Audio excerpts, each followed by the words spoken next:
helping us innovate and be creative on solutions. So I'm really looking forward to tonight's presentation. And President, I'll hand it over to you to introduce our guests. Thank you, Kieran, and welcome everybody to our Wednesday evening webinar. I'm just looking at my COVID tracker, and there are 363 new cases in Ireland today, with sadly one death. But it is slowly coming down, given the restrictions that we've imposed over the last couple of weeks, but it still is quite worrying. This evening, I'm delighted to introduce a good friend, Eva Agnete, who is the Professor of Surgery and Head of Division of Surgery at the Sahlgrenska Academy, which is in the University of Gothenburg. And I've had the privilege of being an external reviewer for the University of Gothenburg over the last couple of years, and have visited. It is a really beautiful city. But most importantly, it has a really advanced medical infrastructure, and the Sahlgrenska Academy is one of Europe's leading medical institutions. Eva herself is a colorectal surgeon, and we probably know her best in Ireland for her contribution to the Delilah study, which was the study that looked at laparoscopic lavage, which of course is a pet topic in Ireland, with resection for perforated diverticular disease. Eva is also very much involved with the Scandinavian Surgical Outcomes Research Group, and everybody in Sweden appears to be on some form of registry, which is great for doing outcomes research. But more importantly, I think Sweden has taken an interesting view of COVID and has relied on public health information and indeed on the maturity of the Swedish population to adhere to social distancing without imposing lockdowns. And it will be extremely interesting to hear from Eva whether you have done better, worse, or much the same as we have. Eva, we look forward to hearing from you. Thank you. And I had the presentation. I'm not sure you see it. It's probably coming up right now here. Just a short slides, and then maybe we can discuss some. I guess you all know where Sweden is, but if you look at the next slide, at least I can show you how big Sweden is or how small it is. This is myself sailing this summer, just about an hour before I broke my foot. I wasn't smiling then anymore, but here I was smiling. Sweden is fairly small, but it's a fairly big country, but it only has 10 million inhabitants. And Gothenburg, where I work, is actually only 570,000 inhabitants. And if we look at the next slide, we can see where we are compared to where you are. So this is where the Gothenburg is, and you can see where you are. So it takes about 2.5 hours to fly. Well, if you take the next slide, we can see another view of our beautiful city. And it was very beautiful and calm, and we enjoyed life. And then suddenly the COVID appeared. So the next slide will show you what we all know turned out to be a problem. In Sweden, actually at the same time as our head of the entire hospital was interviewed regarding national resources for health, she was called and told that the second person in Sweden had contracted COVID-19 and was hospitalized, and that was in February. And if you look at the next slide, you can see the updated figures from Thursday last week, because these are updated every Thursday. This is in Swedish, but I will translate for you. If you look at the right side of the screen, you can see that 92,466 cases have been diagnosed in Sweden. 2,605 have been in intensive care, and 5,890 people have died. And here you can see år is the same as year, so you can see here that it's fairly equal among ages, except for the really young ones who's been contracting the disease. But the older ones have been in the ICU, and it's the very old ones that have died. I'm not at all involved in our health department's way of expressing their views and what they think, but there have been many people in Sweden that have had different views on what we do. But this is more or less what you can see that we are told to do. We're told to keep our distance and take personal responsibility for ourselves and our next door neighbors. We should stay home if we feel unwell, even if you just have a slight cough. You should work at home if you can, mainly to avoid public transportation and to enable people that work in healthcare to take the public transportation. Watch out for the symptoms for COVID-19. Wash your hands often, and on the web page from the health department, there is a long list on how you wash your hands. I think you all know that. You should cough and sneeze into your elbow, and you should avoid touching your eyes, nose, and mouth. And you should have no gatherings larger than 50 people. Those are more or less the restrictions that we have. So if you look at the next picture, it's what I do more most of the time. Unfortunately, I realized that there had been some bleeding, because you can see back over there that there are many wet towels there. But what happened for us as surgeons? Well, actually, when COVID-19 arrived, if you look at the next slide again, I just wanted to have it in there. We thought that surgery was going to stop, and we were also very afraid that we would have a large queue of cancer patients waiting. So in the middle of March, we were very much alarmed. But if you look at the next slide, the statistics is that we have reduced our elective surgery with 44% in Sweden. And if you look at the top right corner, you can see that was for 2019, the elective surgery, and then you have 2020 down here on the right side.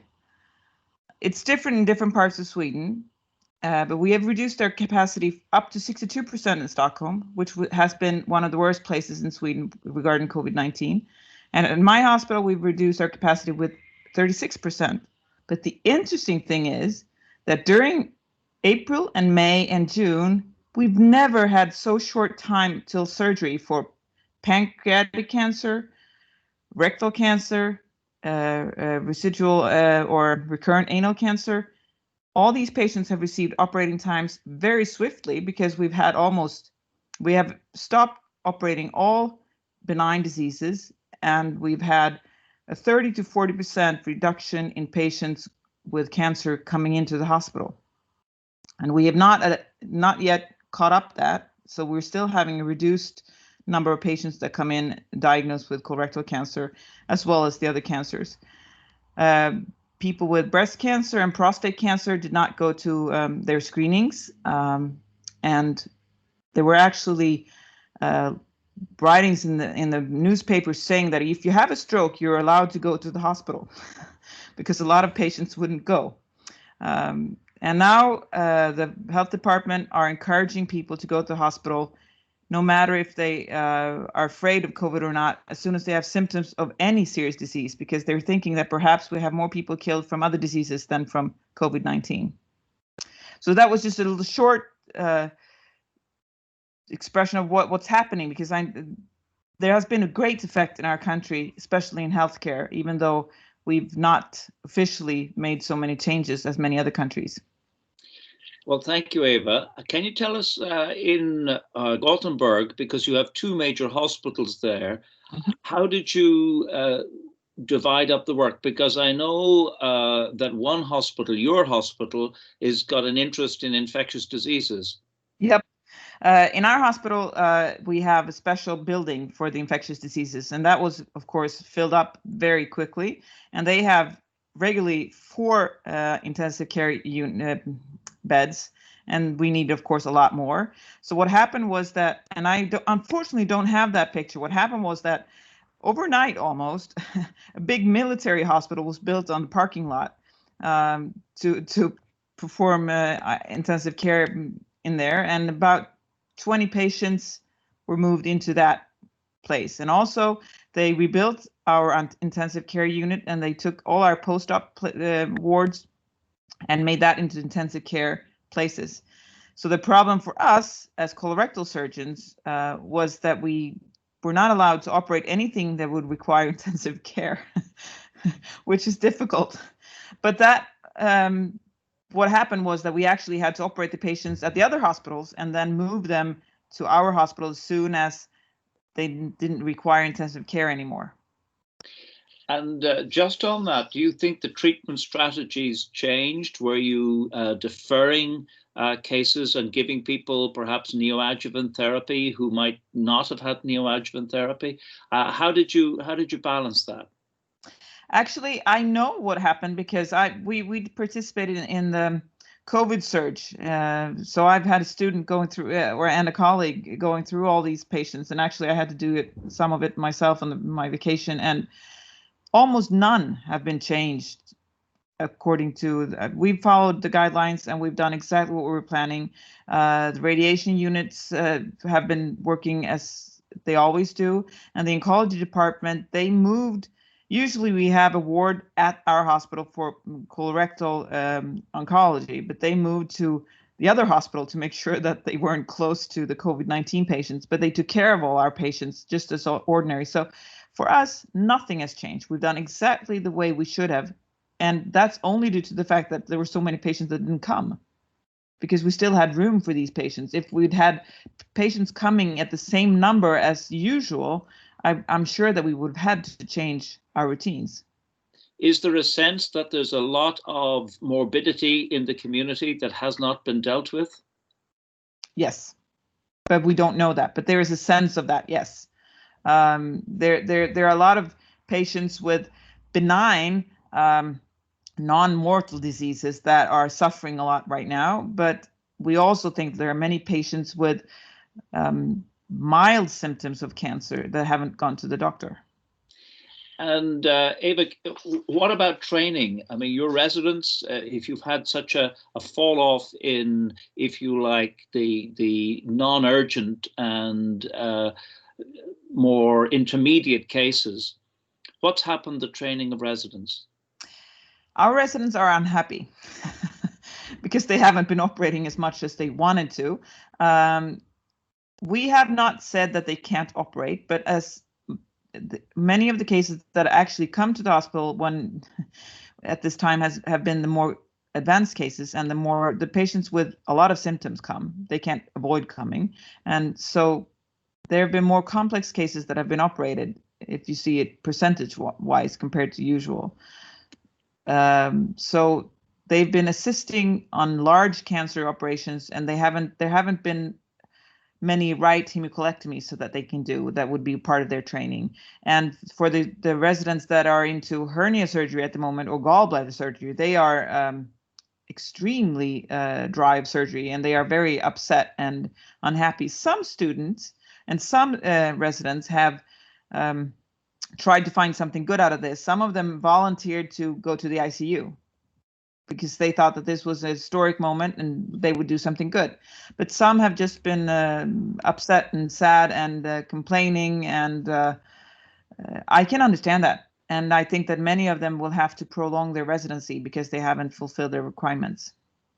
Eva, we have a question coming in on chat about telemedicine. How have you adjusted to your outpatients and keeping people out of the hospital?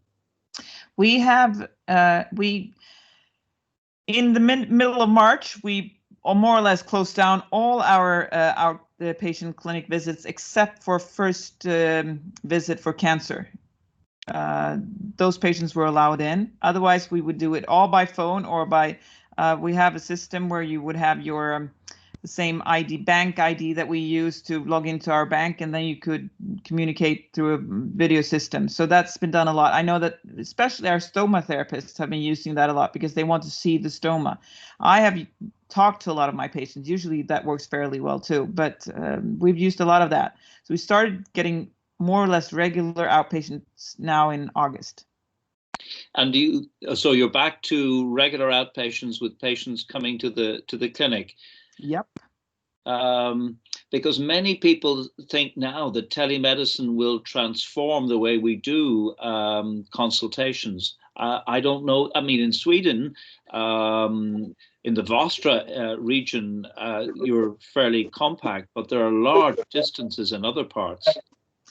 Yes, and I think that there are many places in northern Sweden that have tried this. But on the other hand, I also know that some patients are not satisfied with that only. So I think what's going to happen is that we will probably do it a lot more, but we will also have to give the patients the offer of coming in, and some of them will come in, but some of them will perhaps come in every other time instead. And I think that will be a very big plus. I guess that even though it's difficult to do meetings like this, on the other hand, if it hadn't been COVID-19, if you would have had this type of meeting, people would be traveling. Now we can sit here and talk, and that's the same thing with the patients, and also the same thing working with the clinicians, that we've tried to communicate more like this, and that may be one of the positive things.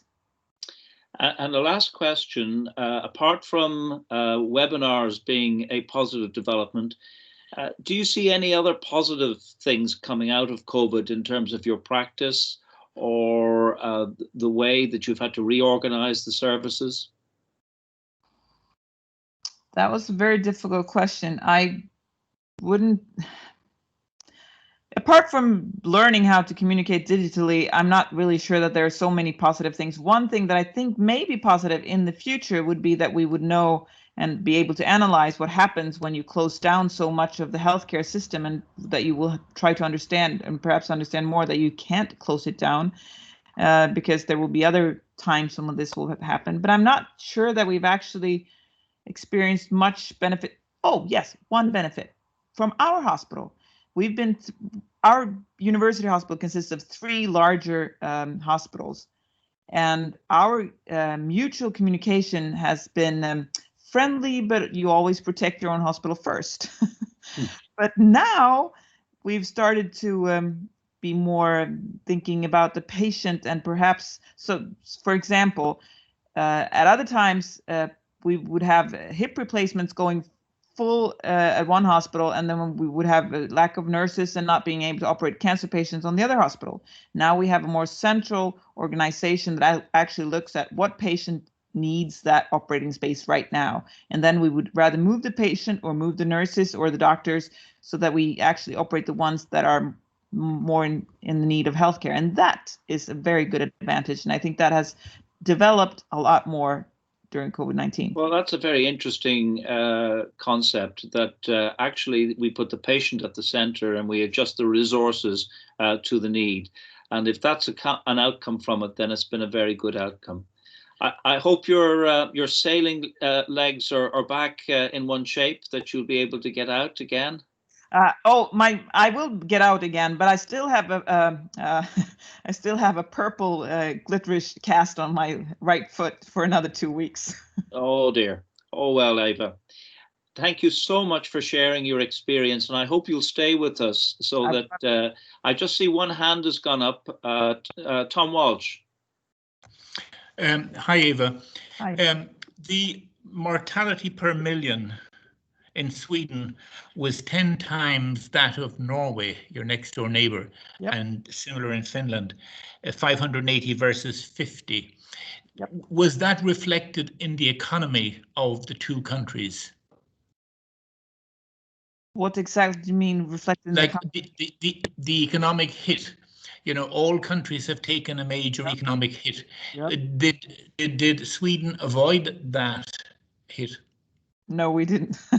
The only thing that we have avoided is that we haven't closed our schools. So the kids have been going to school, and they've been meeting their friends, and they have been doing their homework, and our kids have acted just normal, like every other day, except that they can't hug their grandparents, and they can't go to the camps that they want to go to. And the summer vacation was only in Sweden and not in France or Greece or something. But otherwise, the kids have been similar. In Norway, they closed the schools, and the kids got to see they had 2 friends to see.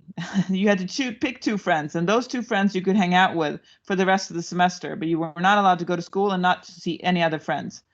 And that has been difficult for the kids, but economically, I think that we have been hit very badly too, because we haven't been able to get the parts and etc. so that we could keep the industry going, unfortunately.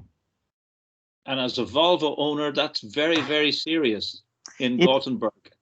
It is very serious. The 22nd of September, Volvo started to have everyone working again, but Volvo actually closed their factories overnight, and no one was at work for 1 month at all. Well, on that cheery note, we should probably move on to hear how Steve Wexner and colleagues in Florida have been doing. And I hope that we'll be able to show that video now. And Eva, thank you so much, and we look forward to seeing you in person very soon. Thank you. Day evening webinar. This evening, we're very fortunate to have our honorary fellow, Professor Stephen Wexner, who is director of the Digestive Diseases Center at the Cleveland Clinic, Florida, where he's worked since 1988, I believe. And prior to that, Steve was at Columbia and then Cornell Medical School and did his residency in New York. And then we first met when he came to Minnesota to do a fellowship in colorectal surgery. And since then, we've had close contact and developed a great friendship and professional relationship. So Steve, really appreciate you taking time out. Steve, how has COVID affected the Cleveland Clinic in Florida? And has it altered your practice in any way? Thanks very much, Ron. And firstly, I'm delighted to be with you today. Secondly, I'm indeed very proud to be the owner of a necktie as you're wearing today, being an honorary fellow, although I don't have quite the same size or metallic composition medallion, but that's reserved for the president. So congrats again on being president. Thanks for having me today. COVID indeed did have a major impact on us in Florida. We were initially not hit, but then became one of the epicenters in the United States. I suppose after New York, the next two epicenters were Florida and California, perhaps to a slightly lesser degree, Texas, which follows the demographics of the sizes of the states, having almost 30 million people here in Florida. It's not that surprising. There's a lot of cases of COVID. In large measure in the major population centers like Miami-Dade, which then spreads out to Fort Lauderdale and then Palm Beach. So we have something, I'm going to guess, between 5 and 6 million people in the 3 counties in Southeast Florida. We're a little bit on the fringe of that at Cleveland Clinic, Florida, being in the northwest part of Broward, and Miami proper is sort of the southeast, 1 county down. And we've always maintained roughly half the number of cases since March. I mean, roughly half the number of cases in Broward as in Dade County. And Cleveland Clinic, being in a somewhat suburban location, was not ever affected to the degree of places down in downtown Miami. So when we hit our peak, which was really not during the first wave initially, it wasn't quite where we thought. It was a bit delayed into April, not so much in March. The highest our census ever got is probably around 20% for our main campus in Weston. Now we have 4 other hospitals that we've had for about 2 years that are almost a 2-hour drive north of here, and they were not affected to the same degree. Those are for less densely populated areas in Indian River and Martin counties. But in the Weston main hub of Cleveland Clinic, Florida, we might have hit 20% as our high. And then we dropped down to under 5%, and we now might be running about 2% perhaps, so very few beds. We had mobilized, we had prepared, we had extra intensive care capability, we had ventilators on hold, we had staff trained, we had operating rooms and endoscopy rooms earmarked for those purposes, segments of the emergency room, testing outside, but it never came to the surge that we saw in Madrid and in London and in New York and Milan. And in terms of the Cleveland Clinic then, with the suburban location, how did you differ from the downtown locations, and was there equity of access? I mean, are there problems of people with regard to their insurance cover, or is that just not an issue? Well, if it's an emergency room visit, it doesn't matter about insurance. You go where you need to go, and the facility is obliged to take care of you. And in fact, it's actually a legal violation if you try to send a patient away because of insurance. So you're obliged to take care and somehow sort out the finances later. being on a salaried model at the Cleveland Clinic, we don't tend to get into that level of of billing, but we do know that anybody shows up at our doorstep in the emergency room, unless it's a specialty we don't have. I mean, if somebody showed up for obstetrics, we're not an obstetric hospital. It's not a good place for them. They'd be best to go elsewhere. We're not a pediatric inpatient facility, though the emergency room, I think, deals with a lot of children, given the demographic, the age demographic in the suburban location in which we sit. So access is wherever people go. It's really I think, in my own opinion, the population density. There just simply aren't as many people here. There's no high rises in this area. Miami is chock-a-block with apartment buildings and people on top of each other. Here, people have individual homes, or at most, what you might call mid-rise, 2 or 3 stories with apartments in them, but it's not the sort of population density you see. People don't rely on public transport here. So there are some definite differences that may have caused it, but we were ready. And somewhere around the 3rd week in March, we ramped down. Our governor, like the rest of the country, said no more elective surgery. And we had about a 5-week hiatus during which we only provided emergency services. We relied very much upon documents produced by the American College of Surgeons about what constitutes emergent or urgent and how to prioritize. And we're very conscious of our availability of personal protective equipment, of personnel, and the like during that period. And then we started to ramp back up. We I think it was Friday, May 1st, I believe, that the governor told us we could start again Monday the 4th, which really didn't give us time to get started. So it was more like Monday the 11th. But then there was another wrinkle, which is, okay, we're ready as surgeons to take care of patients. We have adequate PPE. We have everybody knowing how to use the PPE. Everybody's screened with temperature at the door. Every patient was tested within 3 days and then asked to self-quarantine prior to surgery, and so on, all the typical best practice measures outlined by the American College of Surgeons.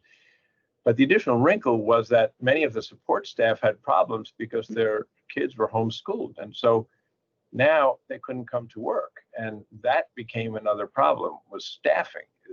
We just couldn't rely on people because of their own personal situations that obviously prioritize coming to work. And so we had to juggle that. And although we had the physical capability and the equipment, we didn't necessarily have the personnel. That's all been sorted now. Steve, we're beginning to see a rise again. I mean, our numbers have gone up considerably, and Dublin is in level 3 of 1 to 5 lockdown at the minute. So we're beginning to see a second surge coming after we had sort of foolishly thought we'd beaten the virus in June and July, when the numbers were in single figures for the country. And now we're up about 400 cases a day for a population of about 5 million. So what's the sense now that you're coming into fall in Florida? Well, one nice thing about Florida, there are many in my opinion, but one nice thing about Florida is the weather, and we don't have quite that seasonal change that brings on the flu the way we see in the Northeast, in New York, Philadelphia, Boston area, and the like. Certainly not in Minneapolis, where you and I both spent time, in Minnesota. Typically, again, we're told a lot of the cases of the seasonal flu are brought from people traveling here, and quite simply, there's a lot less people traveling here now. So I don't know that we'll get the same impact. Having said that, our governor just recently, 2 or 3 days ago, told us that everything is ready for business and people could go out, and there are photos in the newspaper now, bars that are just absolutely packed with people, enjoying themselves without masks or physical distancing. So I am afraid we're going to hit another surge. I'm not so sure it's because of the flu, it's just because of the relaxing of the guidelines.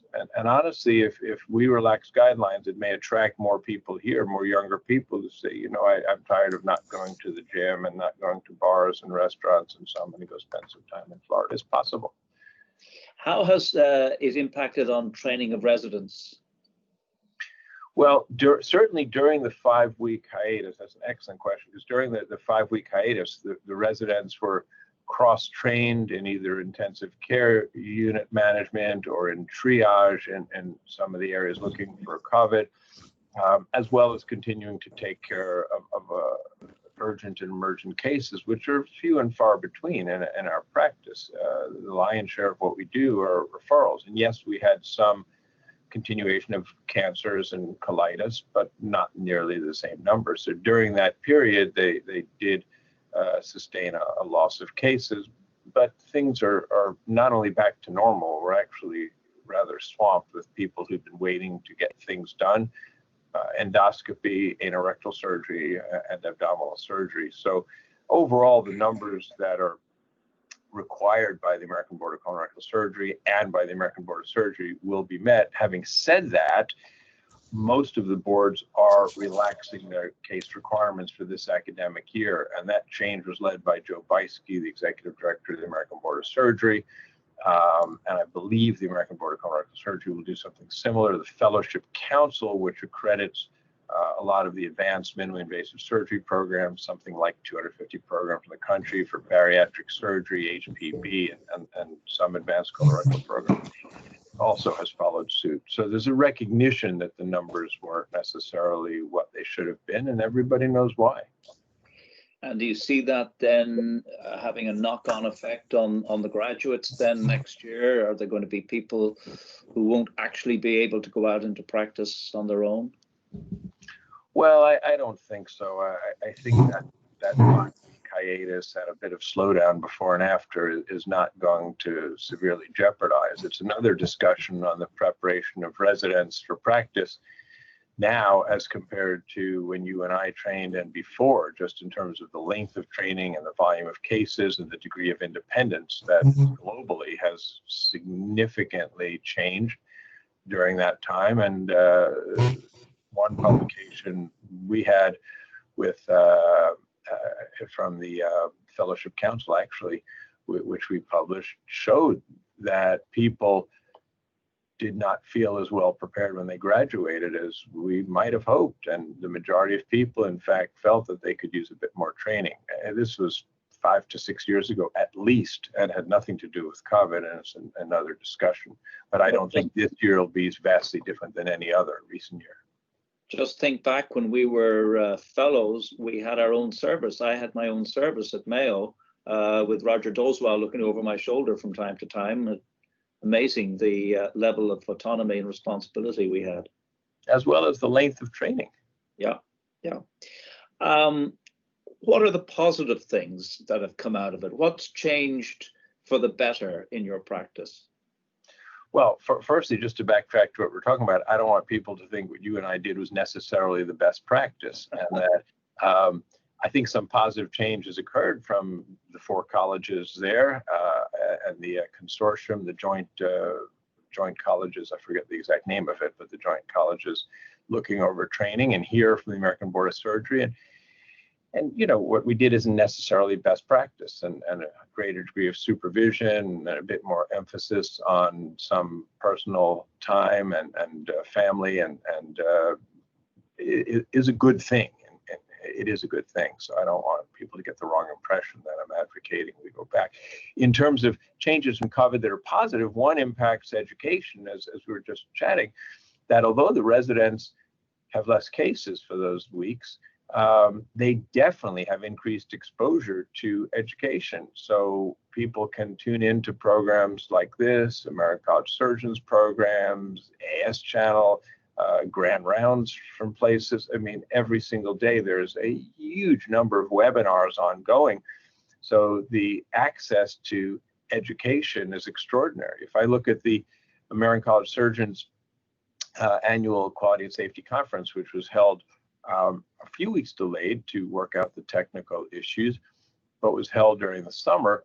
Originally it was supposed to be in person in Minneapolis, actually, and ended up being virtual. Our normal Quality of Safety Conference, which represents the NISQIP program, Commission on Cancer, and some of the other of the 23 quality programs the college offers, our normal attendance is about 2,500 to 3,000, of which about 10% are from 10 to 12 non-US countries.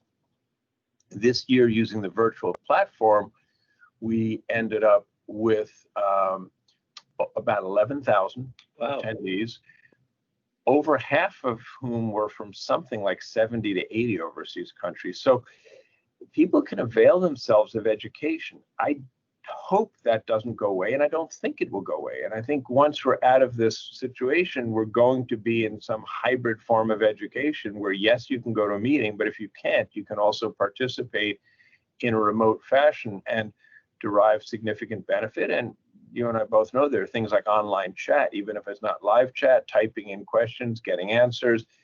You can go back. The Quality and Safety Conference materials are still online. The Annual Clinical Congress, I think we already have 14,000 registrants, and that launches officially on Saturday, but it'll stay online for several months thereafter. So instead of you and I have to pick, do we want to go hear a lecture on diverticulitis or one on rectal cancer, and they're at the same time, now we can see both. We can see the rectal cancer one, and then at our leisure see the other one. And you could see it at home or in your office, or when you're waiting for a surgical case, you can watch it on your phone. So there are definite advantages in the educational sense.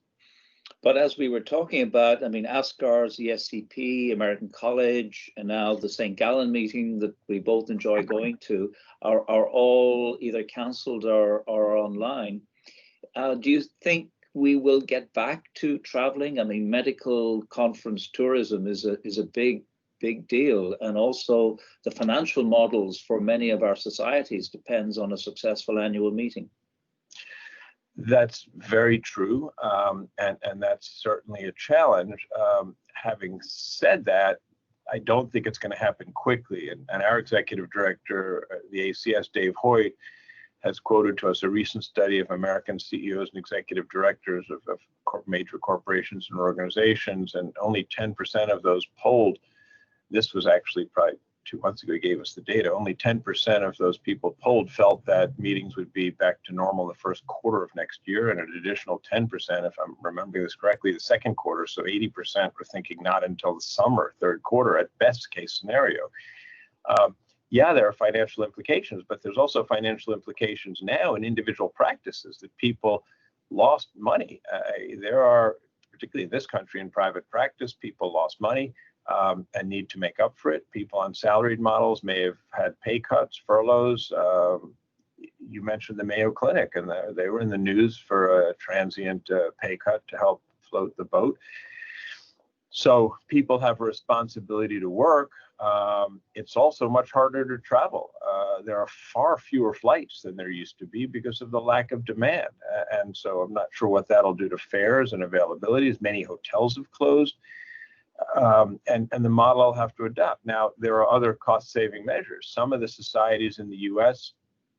have gone, not ACS or ASRS, but other professional societies representing entire specialties have given up their physical headquarters and have gone to being strictly virtual. Other cost savings is not having, which again is more of an issue in the US than in Ireland where you can drive, but gone to not having to fly to some central city for a couple of hour committee meeting and stick with Zoom, and so, or some similar platform. So the option of saving money is also introduced on real estate, on rent, on travel, and there's other ways, if we're not having physical meetings, we can do that. So similarly, the ASTRS just not canceled, but postponed a leadership meeting for late January 21, pushed it into 22. Our annual Fort Lauderdale course, which we've had for 31 consecutive years, and we've been privileged to have you as faculty many times at that meeting. We're not having our 32nd in 2021. We're having it in 2022. At least we hope we are. So absolutely, 2021 meetings are already being pushed back to tripartite colorectal, which would have been in November 20 next month, or slightly more than next month. That's now pushed into 2022 as well. Well, I don't miss actually the traveling, but I do miss arriving, because there's always friendship at the end of the long travel, and it's been a great pleasure for me to have met you on many occasions, particularly in Fort Lauderdale, which I've been privileged to attend the meeting. Steve, thank you for your thoughts, and we hope that you and your family stay safe and that Florida continues to bask in the sunshine. Well, thank you so much, Ronan. I'm privileged to be your guest, and as I said earlier, also an honorary fellow, and I look forward to at some point getting back to the college and to Ireland.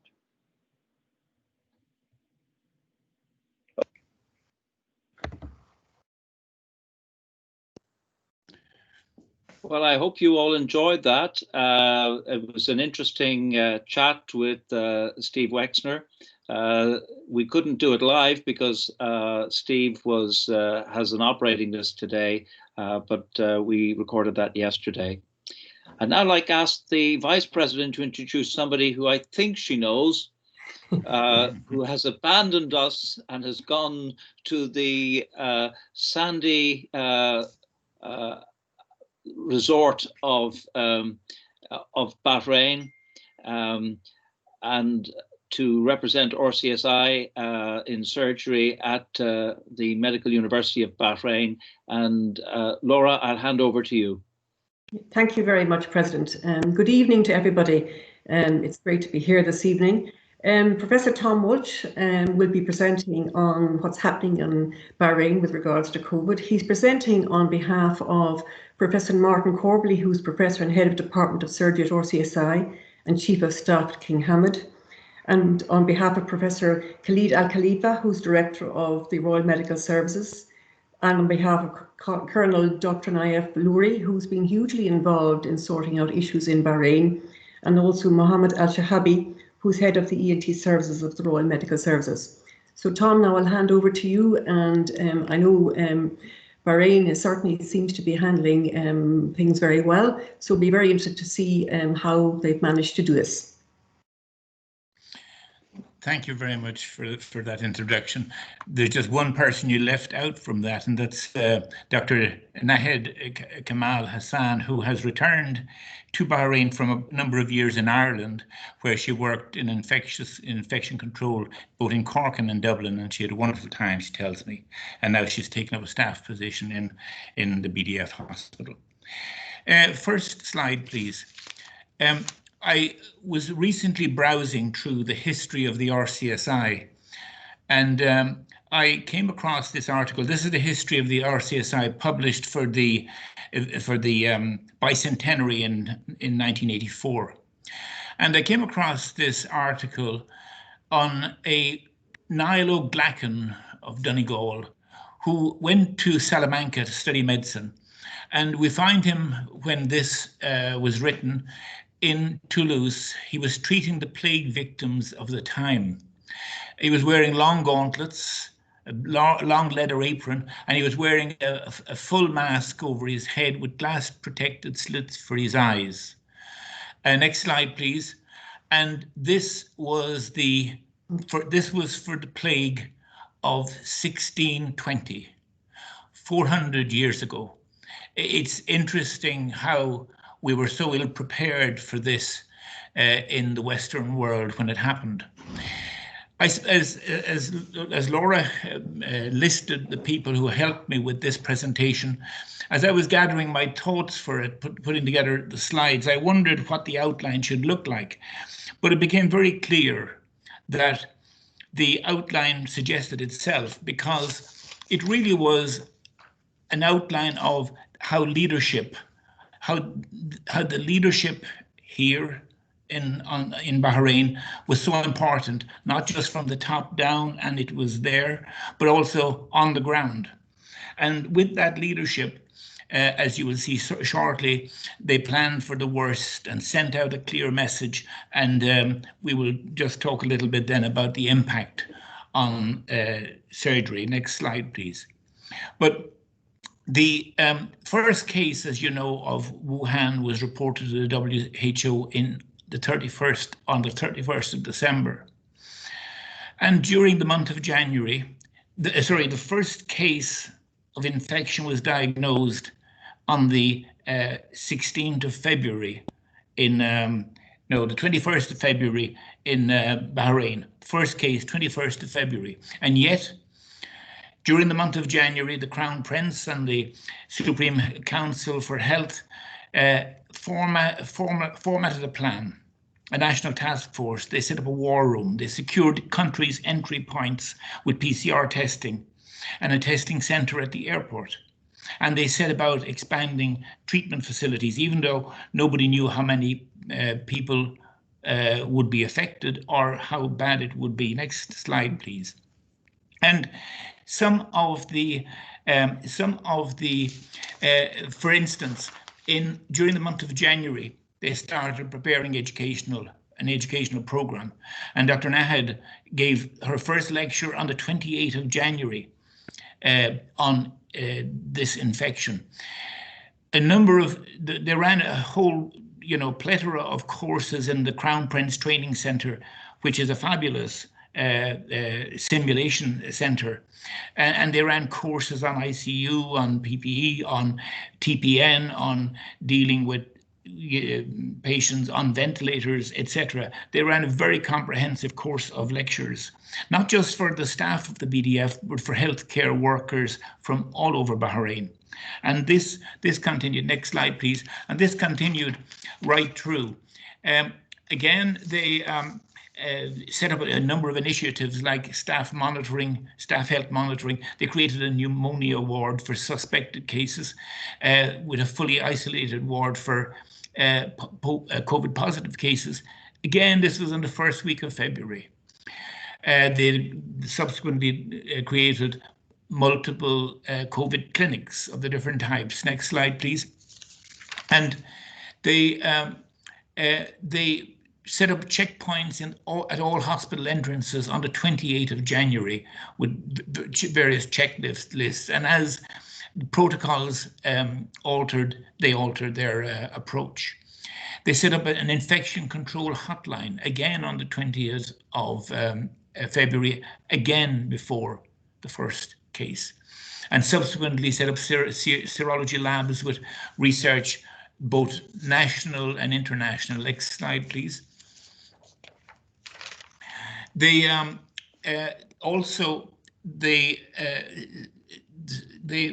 were probably one of the first countries to introduce a tracing app, with a Be Aware app, with self-isolation bracelets for people on home quarantine. They initiated work from home, closed the school starting on the 25th of February, and closed cinemas, gyms, all that sort of thing. The dedicated hotline was open to everybody in Bahrain.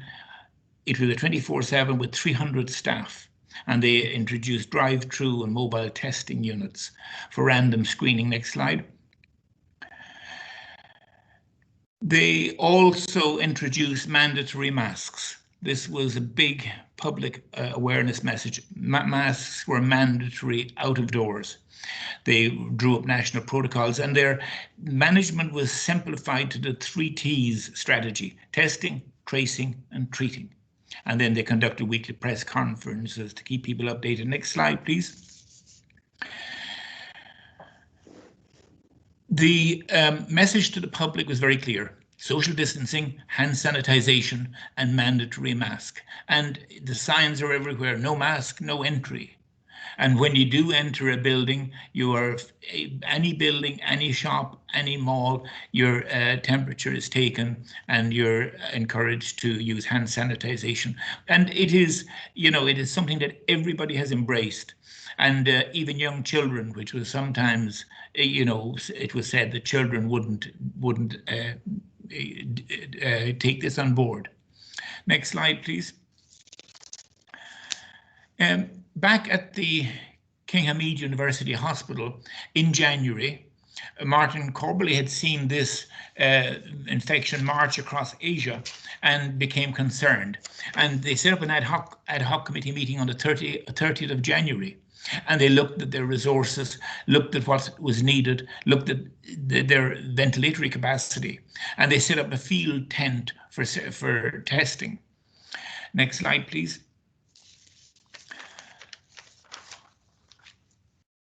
And again, back at the BDF hospital, first case, as I said, was identified on the 21st of February. The first death did not occur until the 16th of March. But as in working in the dark, they had to decide what their requirement for ventilation was, and it was anticipated that at that time that 15% of patients would need a ventilator. So they checked, they had 161 ventilators available in Bahrain. So they decided they would need about 500. So in the BDF, they looked around to see where they could place a field ICU. Next slide, please. And Professor Sheikh Al Khalifa appointed our friend Nayef. Next slide. Yeah, that's it. Appointed Nayef Nouri to put together a committee. The committee met on the 1st of April, and they decided to implement this project in the shortest possible time. And they looked around to see where they should establish this facility, and they selected the car park, a 4-story car park, and they selected the 3rd floor of the 4-story car park as an ICU because it had the build structure and it was close to the hospital and they could get the hospital IT linked and all of that sort of stuff. And they set the 4th floor aside for personnel and all the amenities that would be required, the showering, the sanitizing, etc. Next slide, please. And we might press on these slowly. No, sorry. At this time, when Nayef looked for a template, there was no template. There was nothing in the literature which would have helped towards setting this up. But they pressed on, and he got a team together of engineers, biomedical people, nurses, etc. And in fact, there wasn't a template in the literature. Now there is. He's written a wonderful paper on this, on the whole progress of this, and it's quoted there. Next slide, please. So he turned this. Next slide, hit again, there's a few pictures on this. So this car park, hit again. That was the 3rd floor of the car park. And he turned this into, next slide, please. He turned this into this in 7 days. Next slide, please. This is a 130 bed ICU. 112 beds of intensive care and 18 beds of step-down care, separated and isolated from one another. Next slide, please. This was opened this finished on the 8th of April, and it was inaugurated on the 9th of April. I think you're fully functional with air conditioning and everything that was required. And this is a schema of how people entered and left the building, so that there was no cross-contamination, essentially up through the lifts and down through the stairs. Okay, next slide, please. And again, the impact on surgery in Bahrain. There are 3 main hospitals in Bahrain. The Salamaniya Hospital with 1,200 beds, and this performs about 50% of the surgery in Bahrain. But this was designated a COVID hospital, so elective surgery was almost completely reduced in this unit. The BDF hospital has 400 beds, and this initially it reduced its elective surgery by about 50%, but has restored it now to about 30%. The King Hamad Hospital was designated an elective surgery hospital, a COVID negative hospital, and there they dealt with all the oncology surgery that couldn't be dealt with in Salamaniya, and they dealt with over 70 cases of complex oncological surgery, in addition to complex IR for strokes and MIs and that sort of thing. Next slide, please. So across the road then at the College of Surgeons Medical University of Bahrain, they became aware in January that there was a problem heading their way, and Martin set up a committee, established a plan along the then WHO guidelines. Next slide, please. And they placed hand sanitizers about in critical locations. They demarked areas and one-way travel around the place. But their biggest priority was the SC2, the final year students, and how to get those students through. And they suspended teaching for the SC1s, the third year and the fourth year students, and concentrated on the final year students. The remaining undelivered lectures were voiced over, but they developed a hybrid exam, and the exam was brought forward by several weeks, and all who sat the exam passed the exam. And just about 2 or 3 days after the exam, there was lockdown and the campus was closed, so they just got it done in the nick of time. Next slide, please. Then, of course, they had to deal with those students that didn't get their education finished nor their exams, and they followed on with that. And these lectures were delivered online. Students got virtual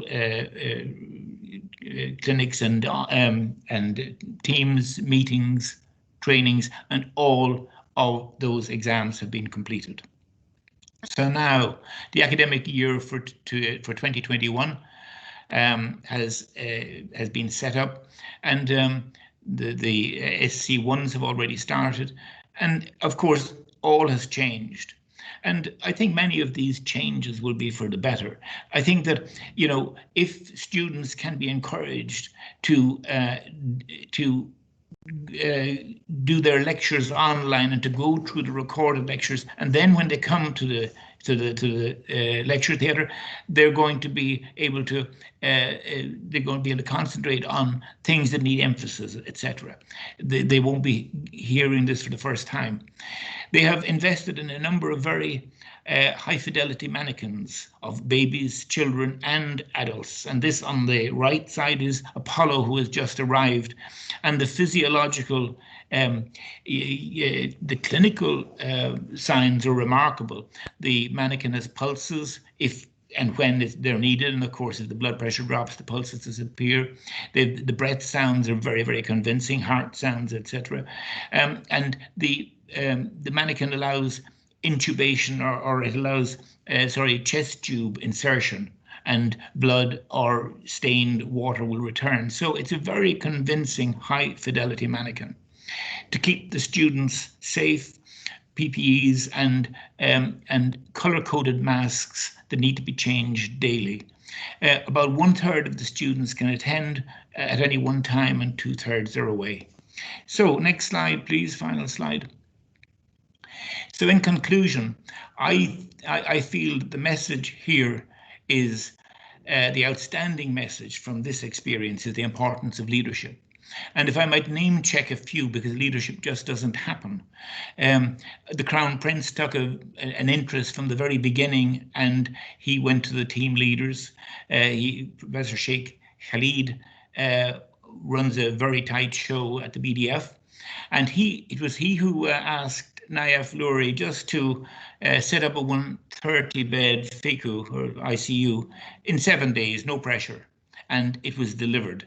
And of course, Martin Corbally, who identified the oncoming problem and got the SC2 students through, and then followed on with getting the SC1 and IC3s through, and then got everything in place to be able to start again, as we did on last week on the 27th. And the final part of that message is with the leadership, clear communication and a clear message. That seems to be the message from the experience in Bahrain.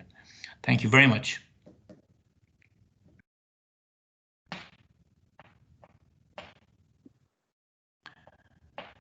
Thank you, Tom. It truly is extraordinary what has been achieved in Bahrain, and the kingdom has really shown itself to be a true leader in the Gulf region in terms of the expedite and rigorous way in which they approached it.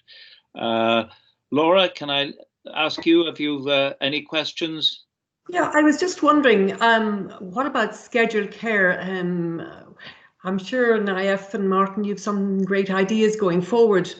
Would any of you like to answer? Or Martin, would you like to answer? Have you anything sort of going forward with regards to schedule care? How do we deal with all these cases that have been sort of left after all this? Yeah, thanks, Laura, and thanks, Tom. Fantastic presentation. I think one of the lessons we've learned is that the level of patient contact that we have had traditionally needs to change. We have to change our emphasis to telemedicine. We've always complained about overburdening, overbooking outpatients and resources drawn on hospitals because of that. I think that's changed our attitude somewhat. I think also, you know, the delegation of services to different hospitals that Tom has stated, as in we now have an oncology centre and the oncology patients came here, that actually can help us in the long run because we can specialise services and match those services with the needs of patients in the population. So we would hope that in due course, most oncology would come to KHUH. We are the National Oncology Centre. And part of the reason that we stayed COVID negative, although we do have COVID positive patients from time to time in ICU, part of the reason that we were able to stay COVID negative was because we have an oncology centre, and that allowed us to take all the oncology patients from Salmonia who otherwise would have fallen through the cracks. And one of the great problems with COVID, as you know, is that patients who are in need of urgent oncology services or have strokes or MIs or whatever else, serious life-threatening conditions, are apt to be left by the wayside, and that's the problem. So I think it was a very clever and thoughtful move of the government to delegate services to different hospitals. And it's a measure too of the commitment, as Tom has said, that we had excellent leadership, and we also had a very receptive response.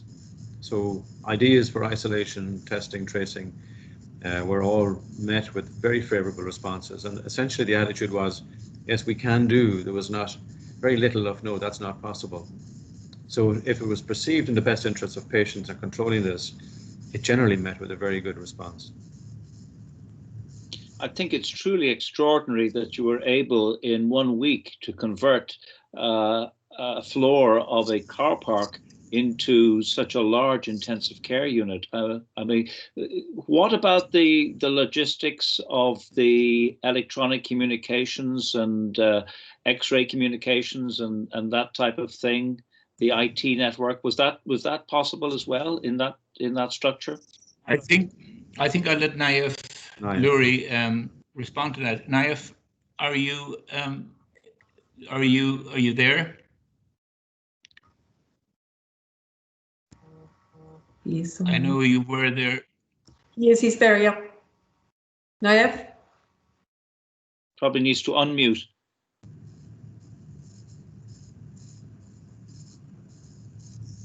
I'm not able to, I don't know, something not working.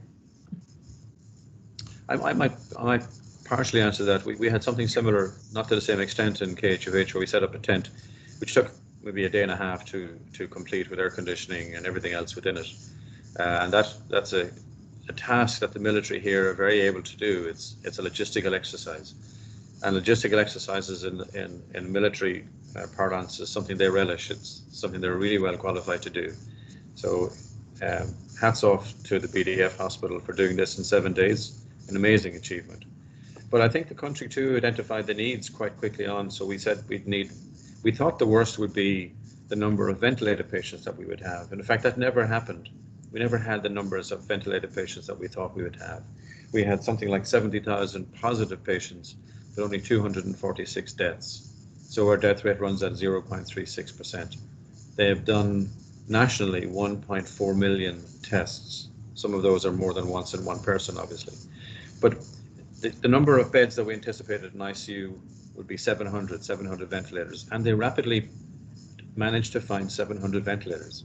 They managed to find 3,000 bed spaces for people who are infected with the purpose of isolating those people. And they've adjusted their attitude to isolation and quarantine very quickly, with looking at statistics on a daily basis, that, you know, the number of people who bring COVID into the country are maybe 7 per day. And with the system of testing on arrival and self-isolation until that test is available, it's very, very controllable.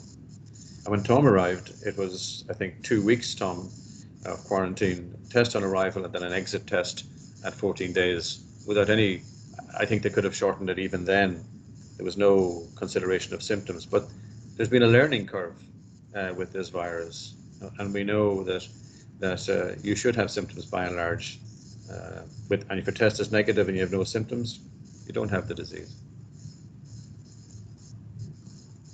And did the time of year influence it? Because it gets very hot during the summer and people don't tend to be out, so that you would have had, I suppose, more within shopping malls and things like that. So, but you really did adjust to it in February, March when it was cooler.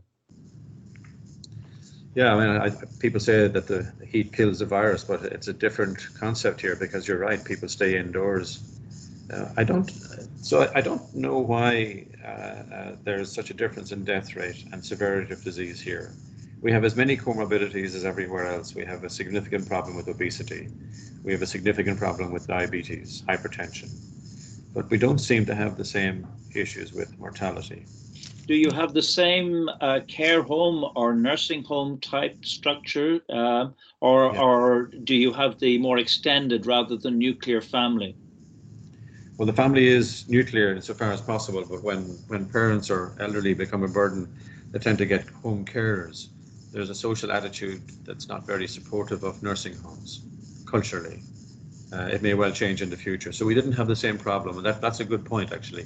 That if we had exposure to a nursing home, we may have had if we had more nursing homes, we may have had a larger outbreak and a larger death rate.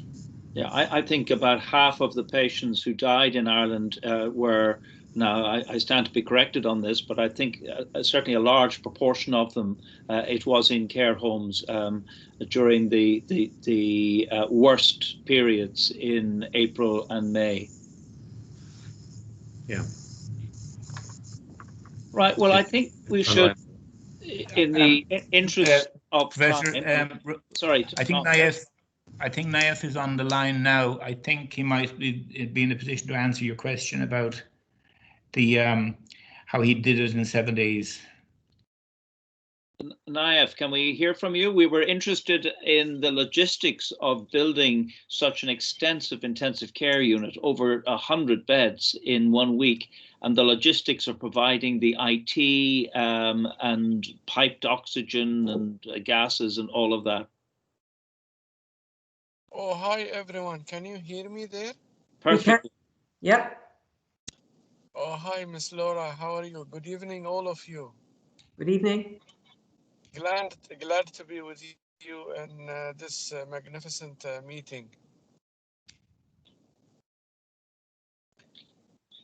Naif, did you hear the question? I did. I did. It's just wanted to greet my friends and to greet you. Thank you for the invitation, and want to send my regards to all our friends over in Dublin. Now, as you know, for us as a military hospital, we acted as a backbone for this COVID-19 disaster that happened recently in the island. And the thing is, what have happened is that the director, Sheikh Khalid bin Ali Al Khalifa himself, has the idea of isolating the healthcare facility that will serve the COVID patients outside the hospital. So we were thinking about a place to treat those patients, and we thought about this car park, which has a close proximity to the hospital. So we thought about it. We sat with the engineers, and it took me about 48 hours to design the place. And we thought about all the logistics, how we are going to import the oxygen, the electricity, the cabins for all the healthcare workers, doctors, nurses, therapists, respiratory therapists, I mean. We thought about in and out, how we are going to. So what we did is we did a full design and study of the area. After that is, because I'm involved in a lot of projects after his supervision, the director, Professor Sheikh Khalid bin Ali Al Khalifa, I had a good experience and relation with most of those contractors around in the country. So I picked the what we call the most stable and solidified contractors, electrician or the electrical contractors, the people who supply the oxygen, a lot of medical representative who provide a lot of equipments, and of course the civil contractors as well. And what we did is I met with them one day and I told them that the other day we want to execute the project. To be honest with you, I was 7 days, day and night, staying around in the area. And in fact, initially what I felt is that everyone is eager and enthusiastic, and he wants this task to take place and to be accomplished. The head of Supreme Council, Health Supreme Council in Bahrain, His Highness Sheikh Mohammed bin Abdullah Al Khalifa, Dr. Mohammed bin Abdullah Al Khalifa, he was personally himself checking between every 48 hours on us how is the progression, and we did it. I mean, we took it as a challenge, and we wanted to have this facility ready within a week, and we got it, and it was active and up. And during that time as well, I mean, there was an extensive meeting between me, Chief Medical Staff, and BDF, the head of anesthesia, the head of most of departments, where we arranged how we are going to deploy the healthcare worker and manpower to serve the unit, in addition to nurses. So we thought about everything, and it succeeded. And in fact, after we have accomplished this, 1 month later or so on, I got very enthusiastic and courageous to write it up, and I wrote it up and sent it for publication, and it was published recently in the healthcare disaster and preparedness journal. So thanks God for this.